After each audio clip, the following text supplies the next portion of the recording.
अंजनुशलाकया चक्षुरुन्मिलितं येन तस्मै श्रीगुरुवे नमः।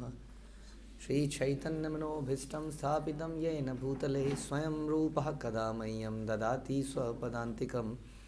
वन्देऽहं श्रीगुरौ श्रीयुतापदकमलं श्रीगुरून् वैष्णवांश्च श्रीरूपं साग्रजातं सहगण रघुनाथान्वितं तं सजीवं साद्वैतं सावधूतं परिजनसहितं कृष्ण चैतन्यदेवं श्रीराधाकृष्णपादान् सहगण ललिता श्रीविशाखान्वितांश्च।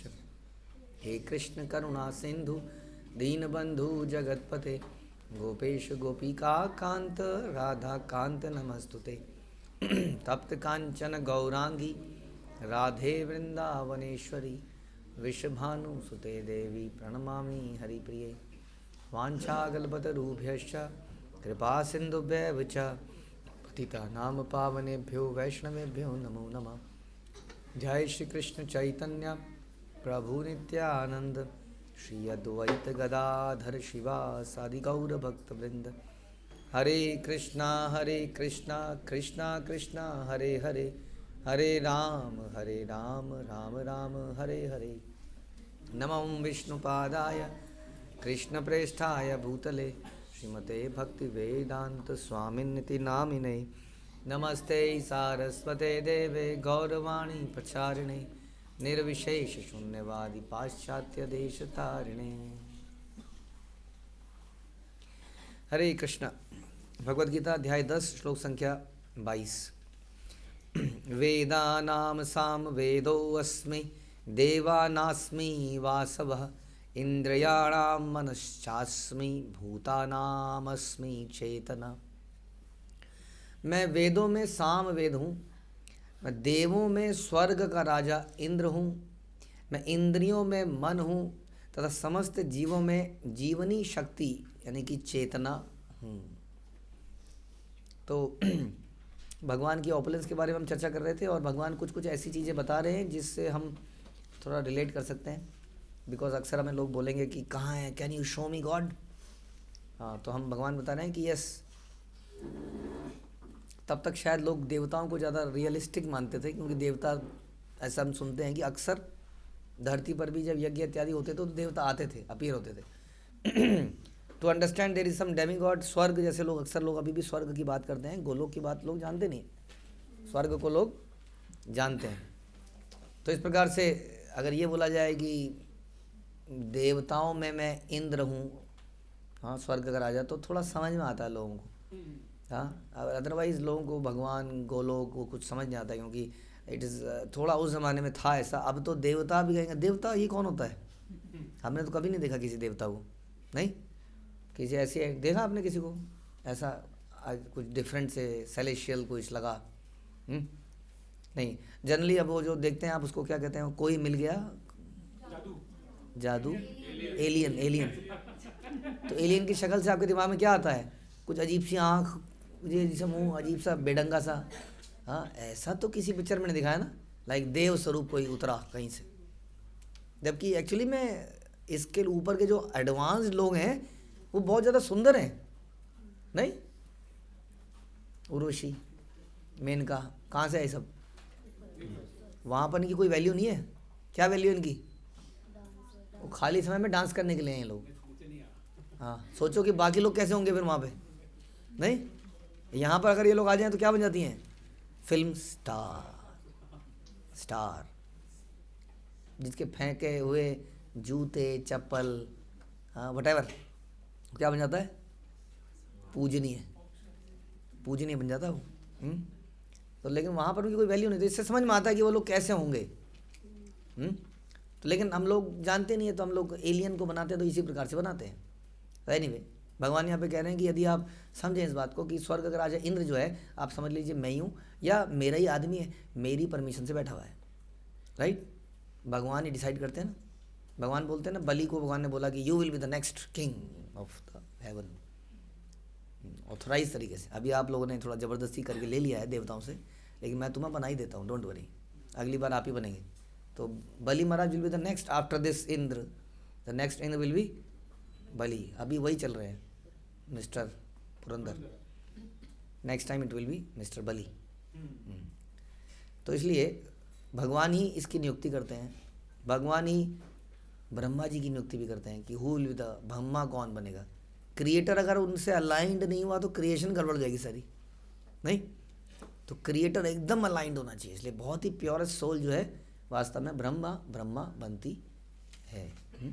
तो इस प्रकार से जब आप इन चीज़ों को देखें तो क्या समझें, ओ ही इज़ कृष्ण, कृष्ण का रिप्रेजेंटेशन करने वाला व्यक्ति है। वैसे ही वेदों में सामवेद, देवों में स्वर्ग का राजा इंद्र, इंद्रियों में मैं मन हूँ।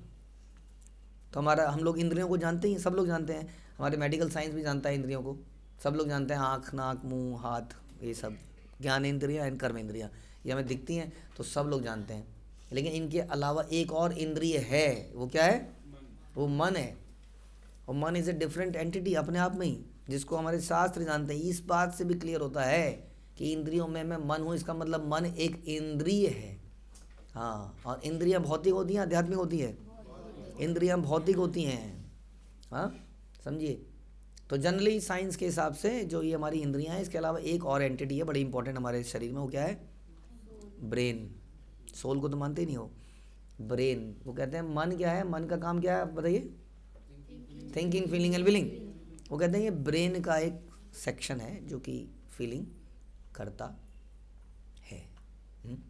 अब ब्रेन के माध्यम से हम फीलिंग को क्या करते हैं, एक्सप्रेस करते हैं, उस चैनलाइज करता है, वो उस फीलिंग को वो सेंसेस में दौड़ा देता है। तो हमें हंसी, हमें रोना आ रहा है तो क्या होगा, यहाँ पे आंसू निकल आएंगे। ये किसने किया, ये ब्रेन ने किया। ब्रेन अपने आप में इच्छा नहीं करता है वास्तव में, वो कोई और करता है। हाँ, थिंकिंग, फीलिंग। वास्तव में मन, बुद्धि, अहंकार ये तीनों एक अलग वस्तुएं हैं जो कि साइंस को इसका कोई खबर नहीं है, क्योंकि दिखती नहीं है साइंस को। तो ये तीन चीज़ें हैं जो अलग ही हैं, मन, बुद्धि और अहंकार। Nothing to do with the brain. वरना अभी तक ये साबित हो चुका था कि बड़ा ब्रेन तो बड़ी बुद्धि, ऐसा होता नहीं है। कुछ कहावत है, मैं बोल नहीं सकता, नहीं तो थोड़ा सेक्टेरियन हो जाएगा वो। लेकिन ऐसी कुछ कहावत है कि दिमाग बड़ा होने से और पैर, हाँ पैर बड़ा, चलो वो भी नहीं बोलते हैं, छोड़िए। तो समथिंग कुछ ऐसी कहावतें हैं संसार में। तो बड़े ब्रेन से मतलब बड़ी बुद्धि। तो जिसके सर यहाँ बड़े हैं वो बड़ा बुद्धिमान व्यक्ति होता, ऐसा देखा आपने, बड़े सर वाला। हाँ जी, बड़े सर वाले बुद्धिमान है ज़्यादा। तो छोटे सर वाला बुद्धिमान है नहीं, ऐसा कुछ कॉन्सेप्ट नहीं है इसका एक्चुअली में। हाँ, तो ब्रेन का फंक्शन क्या है, ब्रेन कैसे काम करता है और उसके पीछे क्या इंस्पिरेशन है, वो एक बहुत बड़ा क्वेश्चन है एक्चुअली में, जो कि कहीं से ज्ञात नहीं होता है। तो उसके पीछे कौन है, मन है वास्तव में। हाँ, तो मन इच्छा करता है तो ब्रेन कुछ करता है, thinking, feeling and willing, right.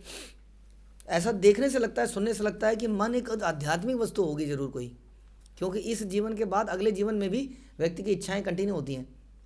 वो आपने सुना है, होनहार बिरवान के, सुना ही नहीं, चिकने चिकने नहीं होते, चिकने बाद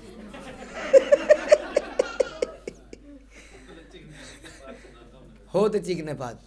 मतलब क्या है इसके, मतलब इसका होता है जो समझदार व्यक्ति होता है उसके पैर बहुत मुलायम और साफ होते हैं, चिकने होते हैं। हो चिकने पात, और क्या है मालूम नहीं है, हैं? Very bad. हाँ, बचपन में उसके सिम्टम दिख जाते हैं कि ये एक महान व्यक्ति है। हाँ, पूत के पाँव पालने में देखते हैं, वही इसका मतलब ये होता है। बचपन के उसके जीवन के सिम्टम से पता लगता है ये व्यक्ति एक महान व्यक्ति। ऐसा कैसे, अभी तो बच्चा ही है जरा सा, उसके अंदर वो सिम्टम कहाँ से आ गए। वही दर्शाता है कि पिछले जन्मों के उसके जो सोच थी वो इस जन्म में भी है, इसलिए बचपन से ही उसके अंदर वो सिम्टम दिख रहे हैं वास्तव में। यही दर्शाता है पुनर्जन्म की कथाओं को। तो इसलिए मन लगता है कि एक आध्यात्मिक तत्व है, क्योंकि दूसरे जीवन में भी जाता है, लेकिन ये आध्यात्मिक तत्व बिल्कुल नहीं है। आध्यात्मिक तत्व इसके भी परे है। तो पहले तो इसको समझ लीजिए कि मन बड़ी विशेष वस्तु है। इसका मतलब ब्रेन बदलने पर भी आदमी की इच्छा नहीं बदलती है। वाह, क्या कमाल की चीज़ है। इसलिए भगवान कह रहे हैं ये कौन है, ये मैं हूँ, मन। भजं हूँ रे मन, ये सब कुछ मन ही है। मन से ही भगवान का भजन किया जाता है। हाँ, मन में ही सारी फीलिंग बैठी हुई है। और मन ही एक शरीर से दूसरे शरीर में हमें लेके जाता है। मन ही सारी इच्छाओं का केंद्र है। इसलिए मन को ही स्वच्छ सुंदर बनाना की आवश्यकता है।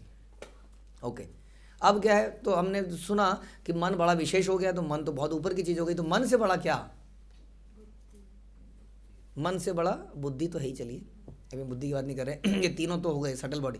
इन तीनों के ऊपर ये भी काम कैसे करती है? ये मटेरियल एलिमेंट है। मटेरियल एलिमेंट को चलने के लिए एनर्जी की ज़रूरत है, बैटरी सेल चाहिए, क्योंकि वो मैटर है। मैटर कभी भी अपने आप एक्शन नहीं करता है, हाँ, उसको कोई फोर्स की आवश्यकता है मूवमेंट के लिए। वो फोर्स क्या है? वो फोर्स है जीवों में जीवन शक्ति, चेतना, वो मैं हूँ, भगवान कह रहा है।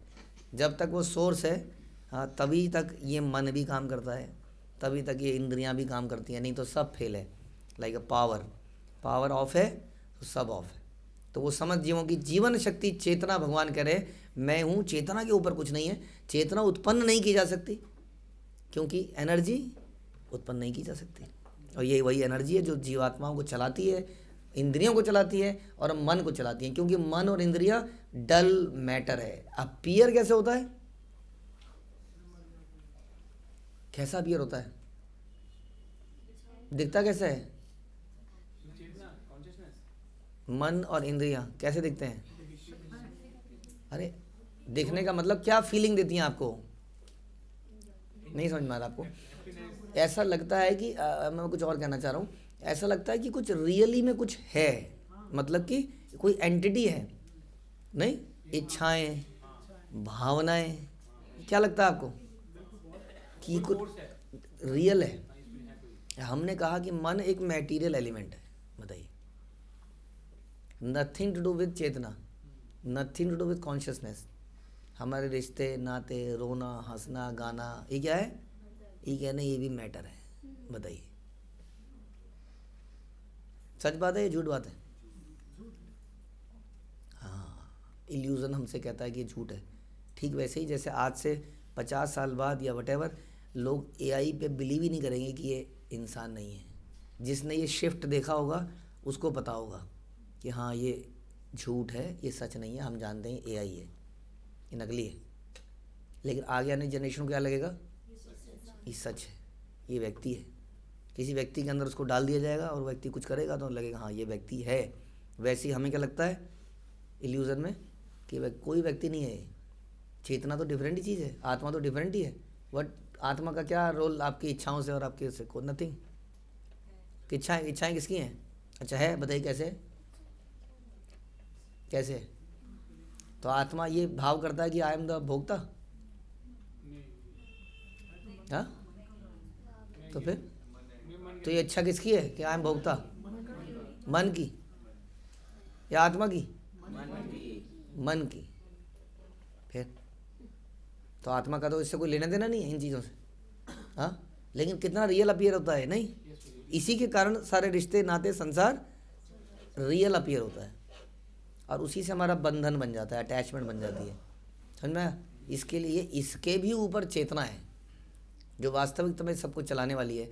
लेकिन हम अक्सर चर्चा ये करते हैं कि वो चेतना अभी केवल एक पावर हाउस की तरह काम कर रही है, वो इस मशीन को चलाने का काम कर रही है। अदरवाइज उस चेतना, उस मन, उस चेतना, उस कॉन्शियसनेस के अंदर अपना थिंकिंग, फीलिंग एंड विलिंग है, अपना अलग ही। वो इस तरह काम नहीं करती है जैसे हमारा ये शरीर काम करता है कि इंद्रियां हैं, इंद्रियों के ऊपर एक नियंता है, मन है, मन के ऊपर बुद्धि है।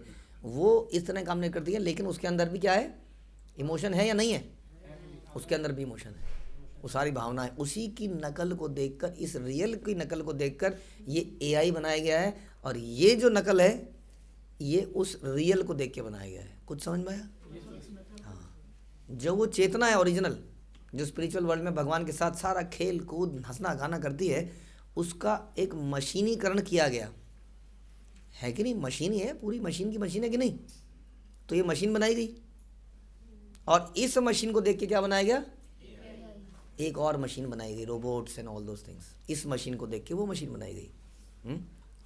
तो धीरे धीरे एडवांसमेंट ऑफ टेक्नोलॉजी से हमें वो मशीन रियल लगेगी जैसे हमें ये मशीन रियल लगती है। बट डिफरेंस ये है कि ये मशीन जो है भगवान द्वारा बनाई गई है, इसलिए जस्ट परफेक्शन की तरफ है, कुछ जानबूझ के इसमें डाले गए हैं डिफेक्ट्स, अदरवाइज ये ऑटोमेटिक चलती है, सारा संसार ऑटोमेटिक चलता है कि नहीं, एक चीज़ दूसरी चीज़ का खाना, पूरा सस्ता संसार, लेकिन हमारे बनाए हुए robotics and all those things वो संसार में इम्बैलेंस क्रिएट करे जा रहे हैं, बहुत प्रॉब्लम्स की, हमारी टेक्नोलॉजी एडवांसमेंट इम्बैलेंस क्रिएट कर दी जा रही है। इसलिए वो कभी भी भगवान की इस एआई को, कहाँ है भगवान का एआई, कौन है, हम भगवान के एआई हैं, जानते हैं आप लोग, हम भी रियल व्यक्ति नहीं हैं, क्योंकि हमारा जो रियल व्यक्ति है वो हमारे अंदर सुप्त अवस्था में बैठा हुआ है, उसको जगाने की आवश्यकता है।